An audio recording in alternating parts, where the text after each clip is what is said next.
All right, everybody, it's the midweek tweak. We're going to take a look and see where we're headed towards the weekend. And of course, on the weekend, check back on Sunday evening when we talk about the weekend roundup, where we take a look at what happened in the past as we head towards the future. Remember, Travorium, if you want to make money helping your friends save on travel, join my team. Bigblastmarketing at yahoo.com. Send me an email with your name, your phone number, city and state you live in, and I'll get back with you as soon as possible. I'll make sure I give you a call. We can get you on a Zoom call and we can talk about your future in Travorium. Like, subscribe, hit the notification bell, and as always, be careful out there. These markets are crazy. Oh, of course, too, subscribe. It's free. It doesn't cost you a thing. Thanks. Everyone, welcome back. We got the midweek tweak about to happen right now. Got a lot of development going on in the majors, so we'll take a look at those, and then we'll get to our play we're running right now with Webull. Webull continues to pull back down to our support area, so we'll talk about that. But first, let's get to the Bitcoin. Alright, and Bitcoin continues to push up higher. It's slowed down a little bit, but we're still moving higher. So keep an eye on that with Bitcoin. We got our support at about 116,000 on Bitcoin. And looks like we still want to go back and retest that 123. We'll see what happens though. Right now, everything is kind of slowing down a little bit as we get further into the month of September. Next up is oil. And oil is trying to push a little bit higher. It's been kind of a buy the dip on oil right now. It pulls back and pushes up, pulls back and pushes up. So keep an eye on that. It's not out of the danger area because it has that overhead resistance of the 200 simple moving average. It's got support underneath for the 20, but we still have the 200 overhead coming down, facing downward. Also, the 150 is facing downward. So keep an eye on those two. Next up is Ethereum, and Ethereum is trying to push higher also. What am I on here? 3, that's a year. Let's go to 3 month and a day. Ethereum is also trying to push higher. Got a nice little J hook pattern coming in. So look for that one. I want to push up and retest this overhead resistance that was previously a new high. Next up is gold. And gold is running into a little bit of trouble at 3,700, and but still has some support here. The 8 and 9 got the 20 coming up underneath, and we're still in a bull market on gold. Just running into a little bit of trouble trying to get up above the most recent high.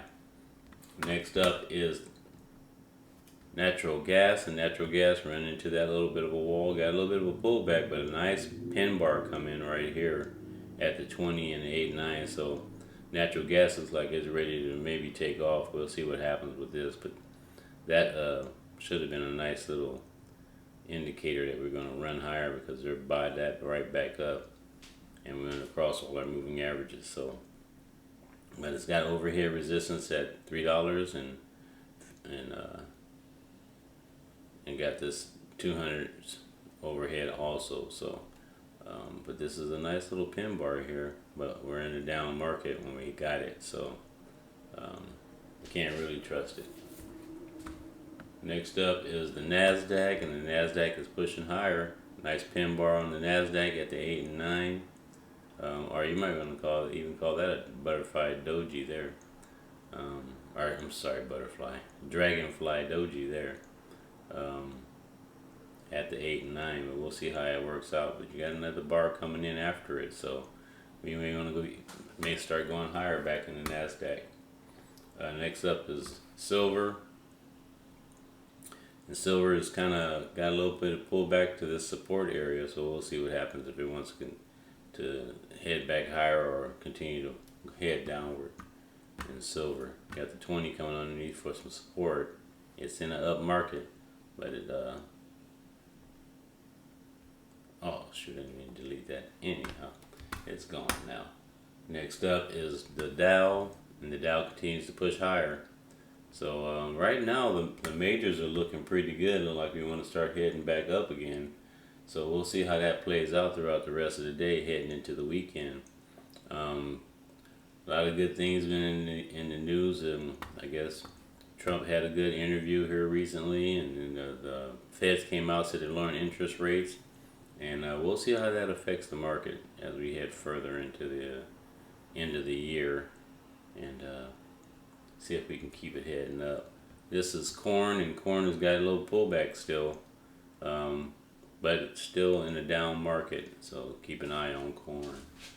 Let's see, now we're going to get to our main event, and that's the Webull. We've been running this Webull trade here for a few days, and it continues to sell off. So at this point, we're below everything. We're below our 200, we're below our 20, we're below our 150. So we should just go ahead and cut this trade. So if you haven't cut this trade already, it's time to cut it. I would just say get out and wait for a better signal that we're going to go back up. So if you haven't already, just go ahead and cut it and wait for the next, wait for the signal that we're going to go back up. But right now, it's below everything. So that trade didn't work out the way we had hoped. Cut it and run. And then look for a better trade out somewhere where we're in a better position. And I'll go doing some searching myself. Alright, so that's all I got. I need to get this out to you. If you haven't cut this already, I'd say get out now and wait for a better opportunity. Alright, so thanks for liking and subscribing. Be sure to hit the notification bell for the next one coming out. And be careful out there. These markets are crazy.